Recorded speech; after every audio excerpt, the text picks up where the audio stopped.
Highway Patrol, you're in violation! What? This is my yard! Not anymore, that fence is mine! This is ridiculous!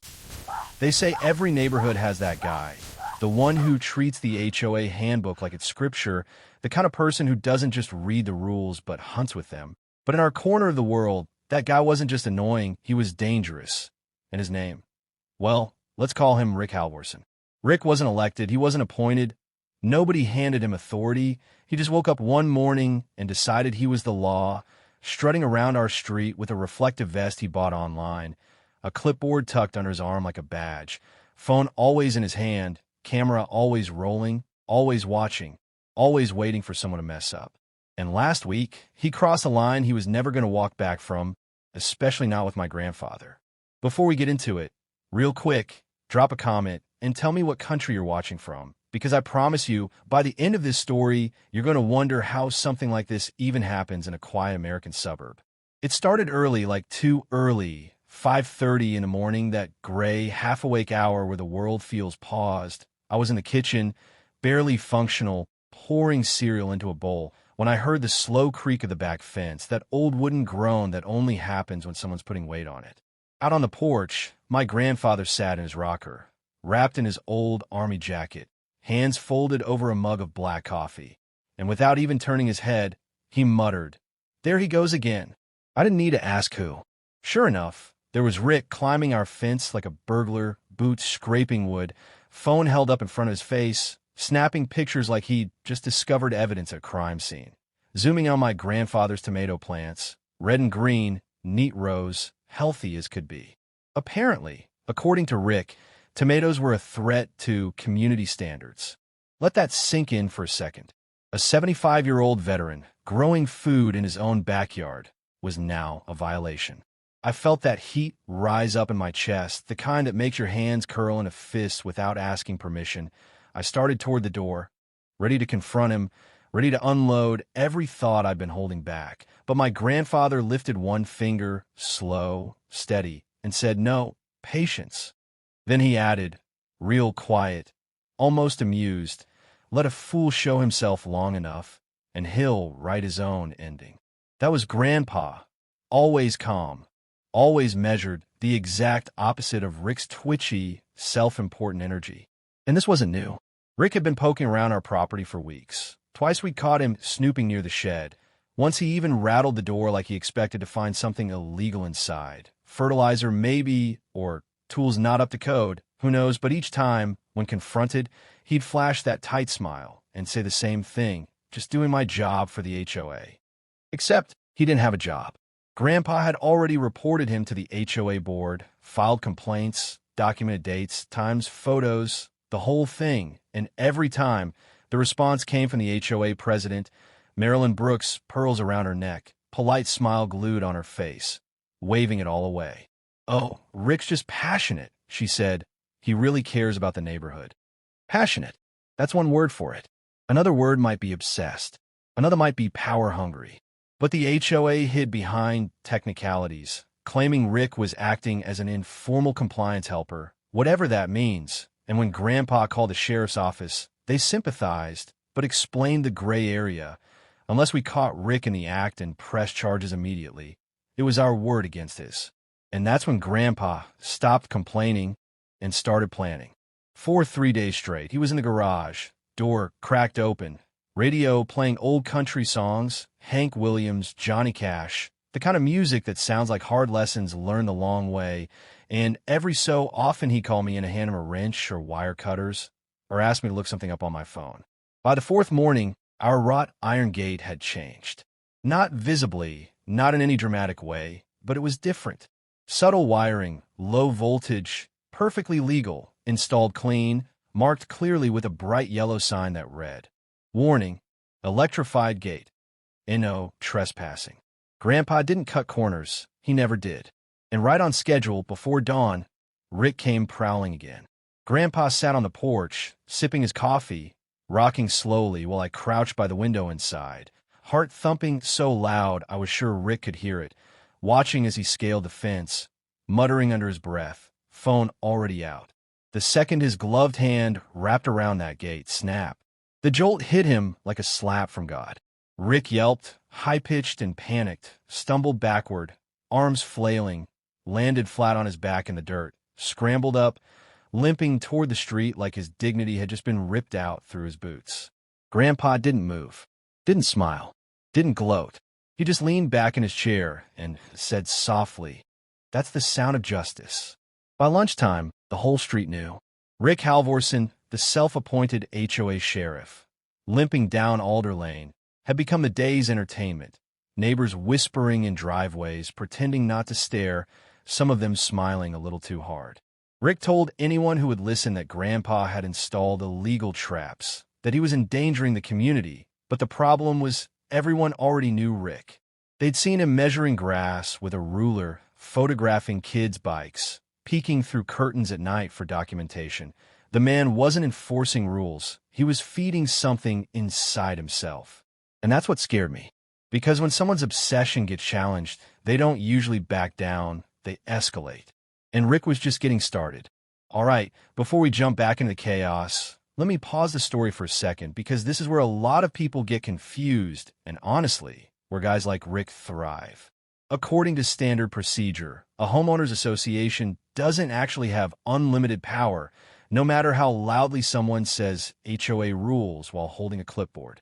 HOA authority is narrow, written, and boring on purpose. It exists on paper, not vibes. Enforcement actions are supposed to be handled by designated officers, written notices, and due process, not some self-appointed neighborhood hall monitor hopping fences at sunrise. From a legal perspective, the moment Rick stepped over that fence without permission, he stopped being an HOA helper and started being a trespasser. HOA covenants don't override state law, ever. Private property is still private property, even if there's a homeowners association involved, and inspections, real ones, happen with notice, consent, or court authority, not phones and sneak attacks. Now here's where it gets interesting psychologically. This is a psychological trap, and I've seen it 100 times. People like Rick aren't motivated by clean lawns. They're motivated by control. HOA rules give them a costume, a way to feel powerful without earning it. And once the neighborhood tolerates small oversteps, photos here, warnings there, it feeds the behavior. They escalate because nobody stops them. And here's the part most folks miss. When you confront someone like this emotionally, you give them exactly what they want: drama, chaos, attention. What my grandfather did instead was methodical. He documented. He followed the rules tighter than Rick ever did. He didn't break the system, he used it. The lesson here is HOA bullies don't collapse when you yell at them. They collapse when reality shows up with receipts, timestamps, and the law on your side. All right, back to the story, because Rick hadn't learned that lesson yet. Not even close. Rick didn't take embarrassment well, and that should have been obvious in hindsight.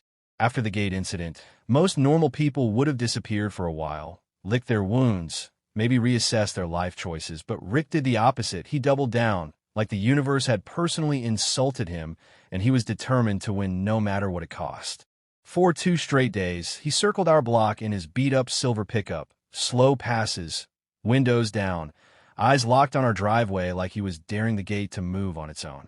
Sometimes he'd park across the street, arms crossed, staring. Other times he'd roll by with his phone held up, recording, narrating to himself like he was building a case for a documentary nobody asked for. Grandpa barely acknowledged him. He stayed on the porch, same chair, same thermos, calm as ever. That kind of calm that isn't passive, it's deliberate, the kind that says, "I'm not worried because I already know how this ends."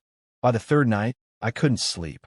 Something about the air felt off, heavy, like the neighborhood itself was holding its breath. And just after midnight, I heard it, that faint metallic scrape, soft, cautious, unmistakable. I crept to the window, and there he was. Rick, hoodie pulled tight, flashlight in one hand, bolt cutters in the other, crouched by the gate like a raccoon with a grudge, muttering under his breath, probably rehearsing whatever justification he'd tell himself later. My stomach dropped. He wasn't inspecting anymore. He was breaking in. Before I could even whisper Grandpa's name, I saw the glow of his phone screen from the porch, and then his voice, low and steady, floated through the dark. "Watch this, kid." He didn't raise his voice, didn't rush. He just lifted a small handheld remote, thumb hovering over the button like he was changing the channel on a TV. Rick clamped the bolt cutters onto the steel. Click, then zap. The hum surged through the gate, sharp and alive, and Rick's body jerked like he'd grabbed a hornet nest with both hands. He screamed, dropped the cutters, stumbled backward, slipped in the mud, landed hard, scrambled up again, panic replacing arrogance in real time. Grandpa didn't flinch. He took a sip of coffee. Trespassing again, he muttered. Then he raised his phone. He'd already been recording. Every step, every cut, every yelp, every curse, every muddy stumble was captured clean, clear, full frame. No shaking, no drama, just facts. Rick, meanwhile, scrambled for his own phone, hands shaking, voice cracking as he dialed. 911, he yelled, loud enough to wake the street. This man is trying to kill me. He's got an illegal electrified fence. I was attacked. 5 minutes later, red and blue lights washed over the yard, sirens echoing off houses that had never seen so much as a parking ticket. 2 officers stepped out, hands resting near their belts, eyes scanning the scene. Rick muddy, sweating, clutching his arm like it was hanging by a thread. Grandpa still on the porch, rocking gently, as if this were just another quiet Thursday night. Sir, one officer said to Grandpa, professional but cautious, is there an active electrical device on that gate? Yes, Grandpa replied, evenly, low voltage, registered, permitted, clearly marked and recorded. He didn't stand up, didn't argue.